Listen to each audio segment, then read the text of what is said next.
Greetings, everyone. Well, today, for today's Halloween horror review, I finally checked out another one that was this is kind of a mini franchise. There's 3 in the series. I hadn't seen any of them. I picked up the first one a while back from Big Lots, or Liquidation World as it was called here. Sadly, no longer here. They closed down, actually. I was kind of sad about that because they had some good deals there. Anyway, picked this one up really on the cheap. I think it was like $2 or $3 out of their bargain bin a while back. And finally sat down to watch it. So this is one that I'd heard about a number of years ago. It came out in 2005, so it's been around for a while. And I thought it was high time I checked it out. What is it? Well, you probably already know from the title. I don't know why I act like it's a big surprise all the time. Everybody check your closets before you go to bed, because the Boogeyman might be waiting for you. Yes, finally checked out Boogeyman, the original from 2005. So not to be confused with the low-budget 70s pair of movies entitled The Boogeyman, which I have seen, and they were awful. Was this awful? Well, seems like a lot of you think so. I was cruising IMDb a little bit after checking out the movie, and boy, is there a lot of hate for this film. And yeah, so let's talk about that and talk about what I thought of it today on the Multimedia Chronicles.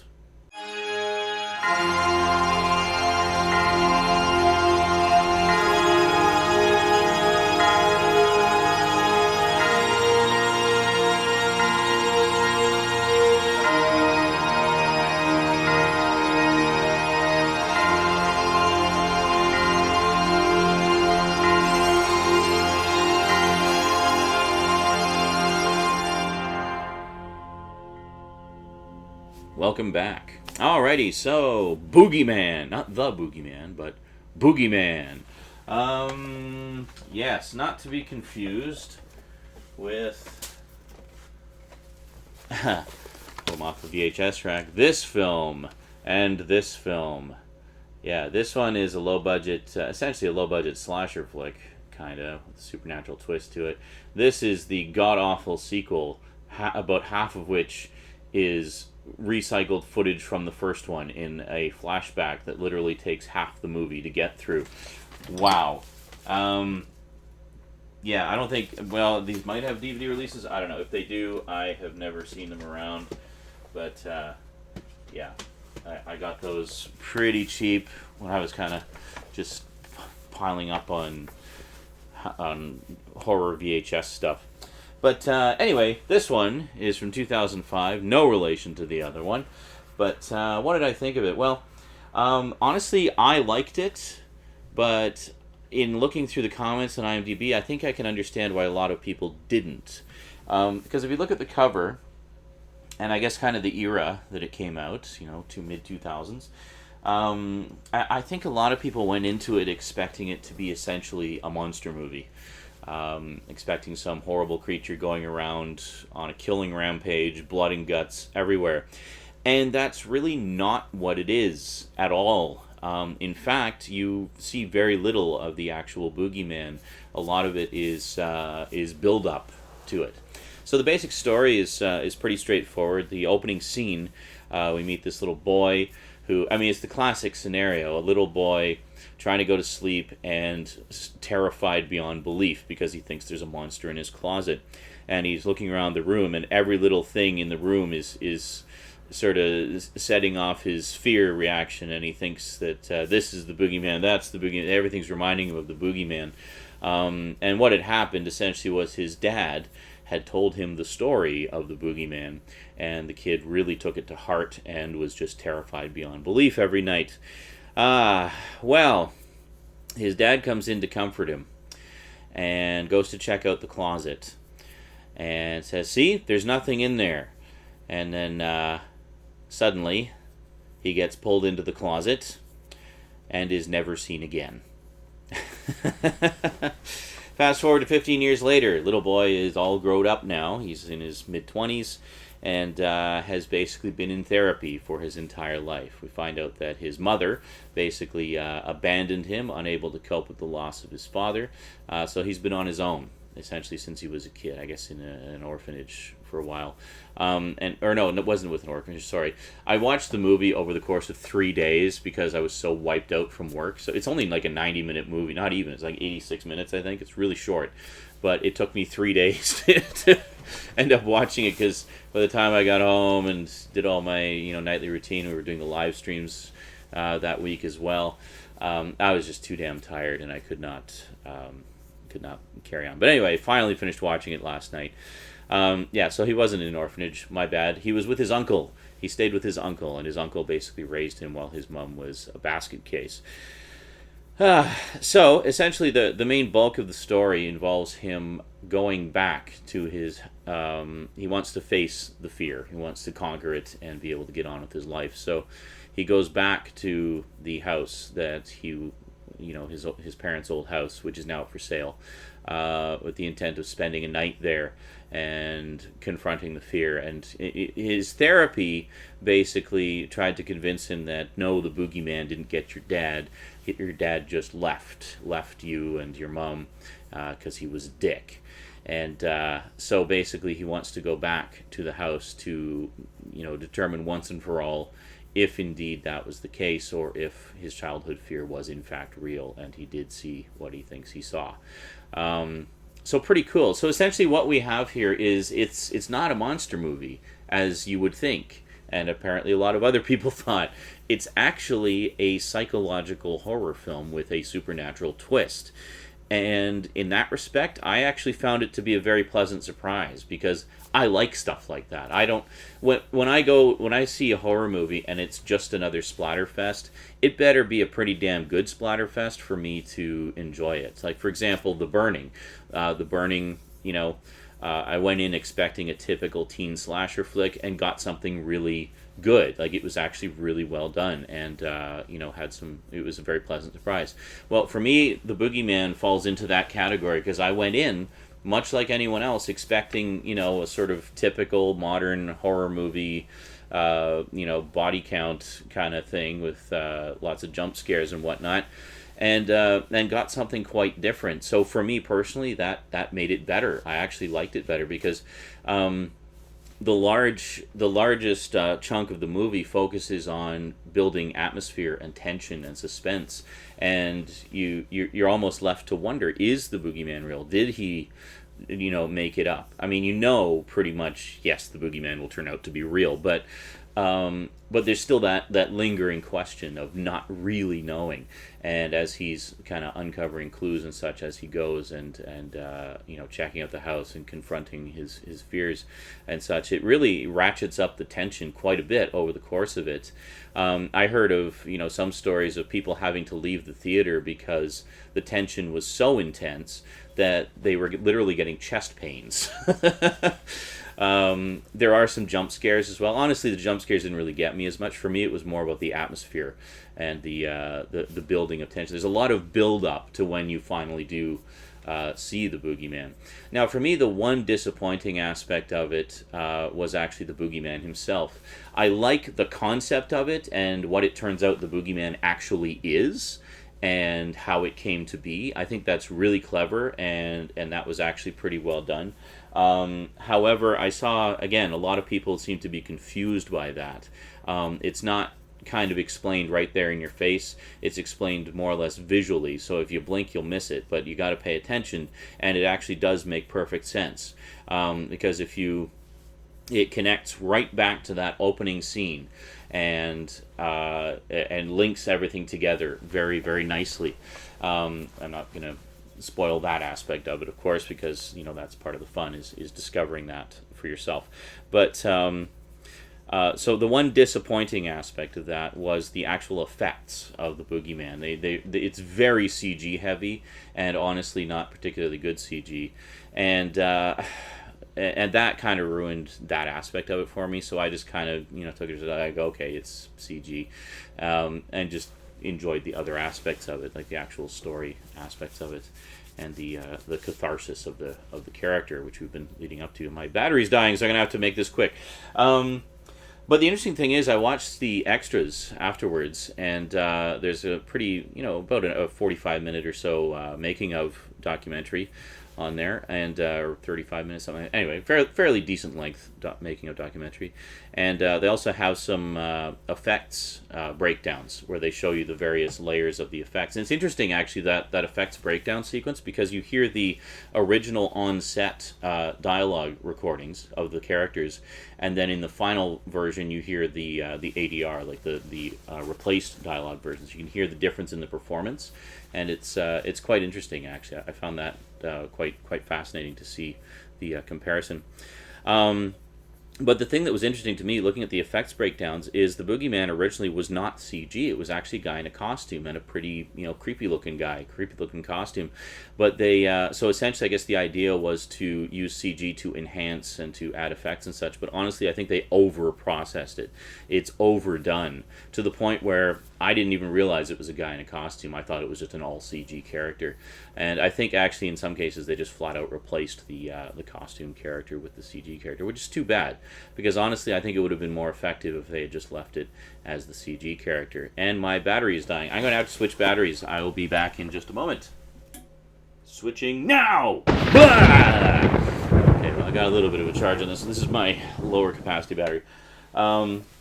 So it was unfortunate that they decided to go so over the top with the CG. In particular, like for the enhance effects, like you'll see there's like effects surrounding the Boogeyman, which I can understand that being CG. I mean, that's perfectly understandable and acceptable. But the overprocessing of the CG on the actual main character seemed to throw my white balance off. Sorry about that. I'm not going to bother adjusting it because I'm lazy. Just the over-enhancing of the actual character within all of that swarm of effects, I felt was actually to the detriment of that big reveal. But overall, I mean, as I said before, I mean, what we have here is more of a psychological horror. So the final big reveal of the Boogeyman is almost secondary to the catharsis of the character and the culmination of his journey throughout the film, and him finding what he needs to find to be able to get on with his life and such. There's also in the extras an alternate ending, which more or less plays out the same as the theatrical ending, but there's certain aspects of it. Some characters who didn't die in the theatrical version do die in that version, and stuff like that. So slight differences. So just checking it out here, we got give you a little breakdown of what's on the DVD. Got an ad for the insert there. So for the most part, I mean, this plays out like a haunted house movie. There's a lot of creaky doors, and creaking old houses and old house and stuff like that. And it's pretty cool. I don't know why I put that there. I'm going to put that back in here. And in terms of extras, I think I already covered them, but we got deleted scenes. There's about, 15 minutes of deleted scenes there, some of which are actually pretty cool. It would have been nice to see them in the movie. The alternate ending, multi-part making of featurette. By multi-part, it's 2 parts. They could have easily smushed it into 1. I don't know why they didn't. Visual effects progressions, which I talked about. Oh, and it also has animatics, which is the one thing I didn't look at because I actually find animatics really boring. And then there's some just an assortment of movie trailers on here. As far as who's in it, I should mention this. We got Barry Watson, Emily Deschanel, who is gorgeous. I really like her a lot. Sky McCole Bartusiak. I should mention that. Very talented young actress, plays a young girl who has suffered a similar trauma to what the main character has suffered, and she kind of helps him out a little bit throughout the film to figure out what's going on. A bit of a tragic story behind her. She actually died, I guess about a year ago, at the age of 21. She was like 10 when she made, or was she 10? Maybe 15? I don't know. How long ago was that? 8 years ago. So she would have been like 12 or 13 when she made this, and she plays a character who's 10. But yeah, she actually passed away when she was only 21. Supposedly of they thought originally it was a seizure because she had some issues with epileptic seizures, but apparently what it turned out to be was it wasn't an overdose of drugs. It was basically what turned out to be a toxic mix of drugs, very similar to what's killed other celebrities in the past. Heath Ledger being one of the recent examples. Basically, she'd taken some some I guess just fairly innocuous things to I think like sleeping pills or something like that, or just some kind of relaxing thing, but mixed it with some other medication that I guess she was unaware should not be mixed, and unfortunately, I guess coupled with her seizures, she was found dead in her hotel room. At the age of 21, so very, very sad, because I thought she was wonderful in this. I mean, she was really, really quite compelling as that character, and I see from her IMDb resume, she'd been in quite a few other notable films as well, and her star was on the rise, and sadly taken from us far too soon. So that kind of put a grim twist on looking at the actors, because generally when I watch behind the scenes thing, if it's an actor I'm unfamiliar with, I'll look them up on IMDb just to see what else they've done, see if see what they're doing now, if they're still acting, things like that. Excuse me, still battling the tail end of that cold, but yeah. So. Oh, and I should mention also the mother, the aforementioned mother, who is left alone and goes kind of crazy, played by Lucy Lawless. Yes, Xena herself. And she said she took the role because it was kind of a favor for a friend who was working on the film, and she liked the idea that it was just kind of a small but important part, but she wasn't necessarily going to be the centerpiece of the whole movie. So it was something that she could kind of slot in between other projects. So she basically just did it for fun to have, do something a little smaller scale than what she usually gets. And, and definitely an important character. And finally, I should mention it is actually written by, what is his name? Eric Kripke. Yes, the story, screenplay, and co-producer. Eric Kripke. Yes, the same guy who is the creator of Supernatural, the massively successful TV series. So this was something he did, I guess shortly before he did Supernatural. I think he was heavily involved with the first one, somewhat involved with the second one, and I think not involved at all with the third one in the series. So will I pick up the sequels? More than likely, although honestly, I think as a standalone film, this actually works very well. And I've heard, I take the reviews with a grain of salt. I've heard very mixed reviews of the sequels, the two sequels. But given how much hate I saw for this one and how much I personally enjoyed it and found it to be a pleasant surprise, I'm going to take those reviews of the sequels with a grain of salt. But I know generally when you have a big successful movie like this that does things a little differently, the sequels tend to pale in comparison more often than not. But I enjoyed it, and yeah, so chances are you can probably find this in bargain bins, much like I did. I would imagine you can get your hands on it. I think it's in some multi-movie packs as well, so you can probably get it with all the sequels or some other similarly themed movies. Yeah, so keep an eye out for it. Check it out if you feel so inclined. I liked it, but you may not. But just, know going in that it's not going to be what the cover and some of the expectations of other viewers may have implied. Namely that, it's not about a monster going around killing people by dragging them into closets. That's part of it, but that is not the central focus of it. It is much more of a psychological horror focused on atmosphere, the building of tension, the lead up to actually finding out what the boogeyman is and such. And yeah, so if that's your thing, if you like movies that are along those lines, check it out. You may enjoy it. Yeah, The Boogeyman, or just Boogeyman. It's not The Boogeyman. Just Boogeyman. Woo! I was also curious to check it out because Rosie and I just watched episode 6 of season 1 of The Real Ghostbusters around Halloween, which is their take on the Boogeyman. And this is very similar to that, in that the Boogeyman, much like, the legend, feeds on the fear of children, or anybody, really, in this case. But just its fear makes it stronger. And they definitely play with that aspect of the legend in this. It's very true to the urban story of the Boogeyman, and I think they did a good job of sort of putting a fresh spin on it. Alrighty, that is it from me to you for now. So just before we go, I'd like to thank my Patreon sponsors, the top level sponsors being Kyle Pellegrini and Nikolaus Schmidt. So thank you very much, guys. Definitely appreciate the support, and also big thanks to everyone else who is contributing as well. You're really helping out a lot, and I definitely appreciate the support. So if you're not a sponsor yet, hey, every little bit helps, even if it's just $1 or $2, you know. So check out the Patreon page. There's some cool rewards if you contribute at certain levels. Lots of freebies that you can get your hands on. So yeah, thank you very much. Alrighty, until next time, thanks for watching, and sayonara.